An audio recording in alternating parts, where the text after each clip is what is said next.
How you doing, Ari? Disappointing. Very, very disappointing the manner that we're through that away. We'll talk about the game in a second, but you know, it's a review. So what we do in the review, for people who don't know, is we'll talk about the lineups. We'll hear from Rafa Benitez. We'll talk about the game. We'll have a look at the league table as well, and then we'll have a little brief chat about the next fixture as well. So let's crack on with it. So the lineups, let's have a look at Bournemouth. So they went with Begovic, Francis, Cook, Ake, Daniels, Fraser, Gosling, Lewis Cook, Stanislas, King and Wilson. We've got, what was it, 8 out of 11 those right. The ones we didn't get right was Francis was moved to right back, and then we're seeing Fraser and Stanislas start, and Gosling was another one as well. So we've got 8 out of 11 there. The Newcastle lineup, well, it picked itself. We got this spot on. I think most fans would have went with this anyways, so you can't really criticise Rafa for this. Dubravka, Yedlin, Lascelles, Lejeune, Dummett, Diame, Shelvey, Ritchie, Perez, Kennedy and Gale. That was the same side that went up against Manchester United, and to be honest with you, you probably would have went with that. You would have went with that, and I know we'll talk about the game now. So dead briefly, first half then. So Bournemouth had the chance with Callum Wilson when they had a free kick on the right, and Dubravka saved down well, and then we scored, and we've seen this coming because I was really surprised that Bournemouth didn't get tight to Jonjo Shelvey. They were just allowing him to spray it in the first half. Shelvey was mint because the first goal came from him. It's an outstanding clip ball through to Ritchie on the right, and then Ritchie's running through. It's a low cross. I don't know what happened there. There's a bit of defensive communication errors there with Steve Cook, but there's Dwight Gale, a score on 16th minute with a tap in. Nice casual, touches it, back heel. Thank you very much. Newcastle go 1-0 up.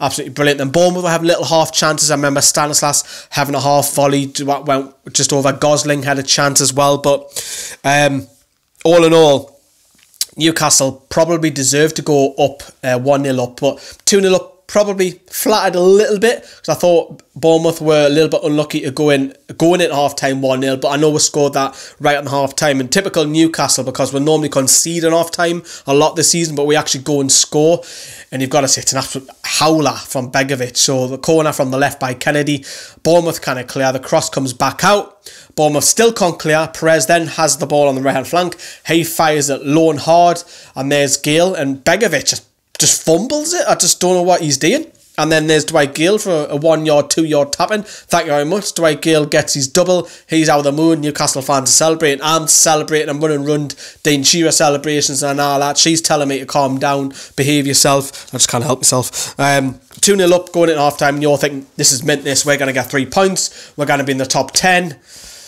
But no.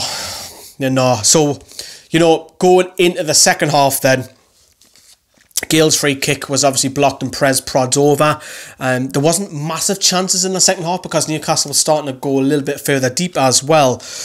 Bournemouth had the chance. It was on the 74th minute where it was clipped back in on the right, and it was Steve Cook's header, which was punched away by Dubravka. Dubravka gets flattened by Shelvey, and the signs were there that Bournemouth they'll go direct if they have to. And then they equalised through Adam Smith, who came on in that second half as well, because he's more predominantly attacking fullback rather than a straight fullback as well. And it's disappointing, isn't it? It is really disappointing. He fires it from the left, and when I first seen it, I thought Dubravka can do a lot better because it was near him. You might say it's a great strike, which Bournemouth fans will probably say that, but I generally think that Dubravka, if he dives, he saves it. So whether it's a goalkeeping error or whether he just misjudges it, because it does look like it's swerved. Any case, Bournemouth are back in it with 10 minutes to play. It's squeaky bum time. You're just thinking, Newcastle, for fuck's sake, just hang on, man. Just hang on for this win. What a massive 3 points this will be. But that golden chance before Adam Smith's goal cost with the game. It did. Perez picks the ball up outside the boot, plays it at Atsu. Atsu's running in on goal. He's got Shelvey square. Atsu does the right thing, passes it to Shelvey. Shelvey's 6 yards out, and he puts it out.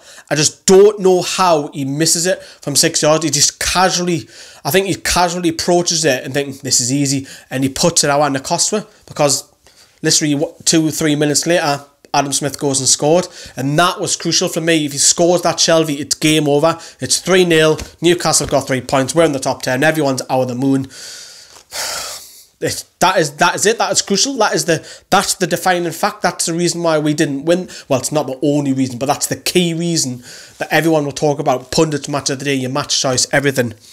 And then obviously they go and equalise in the 88th minute, and Dan Gosling, I don't know how he finds himself free. So Nathan Ake finds himself on the left side of the box. He sees Gosling making the run. So whether it's a midfielder or one of the centre-backs, Lejeune or Lascelles, I haven't really seen it back, to be honest with you, because I'm literally just doing the video straight from kick-off. So we'll look back, and when we analyse the goals back, there's someone who's at fault there, and we're going to have to look at that a little bit more in depth. But he taps home from 6 yards, and it's 2-2, and Bournemouth were literally going for it. They were trying to go for the winner, but it ends in a point.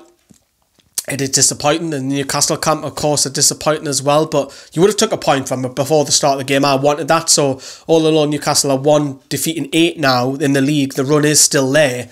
It's just the manner, because it feels like a defeat, although we've picked up a point. But let's hear from Rafa Benitez, eh? Yeah, more than my patience made me to think about how can we manage this situation. So we miss a chance, we concede a goal, and then we lost the control that we had during 70 minutes. So I think it's important for us to learn quickly this kind of situation we have to manage in a better way. And we will be talking about today, great game, 3 points, and that's it. But it's something that can happen, and especially in the Premier League when you make mistakes. So we have a couple of chances to score the 3rd goal, and we made 2 mistakes and we conceded 2 goals. And at the end, when they were pushing with corners and crosses, it was very difficult for us. So obviously he's disappointed. We're disappointed. Me and you are, Toon fans.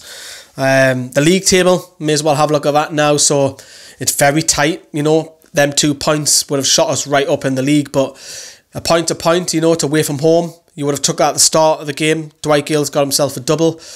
But it's so tight down there, and anyone can go down. Yeah, even still from Bournemouth downwards at the moment, it's anyone's to play for. We've still got games to happen over the weekend as well. So, key mentions then, you've got to look at Dwight Gale. He's probably going to go down as man of the match. Well, fact he is man of the match. He got himself 2 goals as well. If you've seen the player ratings, I've given him an 8, and everyone else has got 6s, a couple of 7s in there. But I think he's the only probably standout player. Richie worked hard. Shelvey first half was good.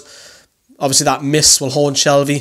Defensively, we're brilliant first half, and there's a couple of Smith, maybe the goalkeeper should do better perhaps, and maybe there's an error at that 2nd goal, but frustrating. It is really frustrating. We've got Liverpool. I guess the good thing is that we've got a week off now, and we'll go to Liverpool next weekend. And no, we were 2-0 down last time we went to Anfield when Rafa came in, because I remember Jack Colback scoring as well, and we drew 2-2, so maybe that's something positive. If we can get a point from Liverpool, I'll probably snap your hand off, because the game after that, Southampton home, is the bigger game. Liverpool, this game, although it's a cup final, Rafa Benitez was saying, the one afterwards is a much bigger game than what Liverpool one is, and Liverpool are trying to go for the Champions League, and they'll want all the points as well. I'm sure we'll do a collaboration with the Red Men boys in the week as well, but let us know what you lot think. See yous, bye bye.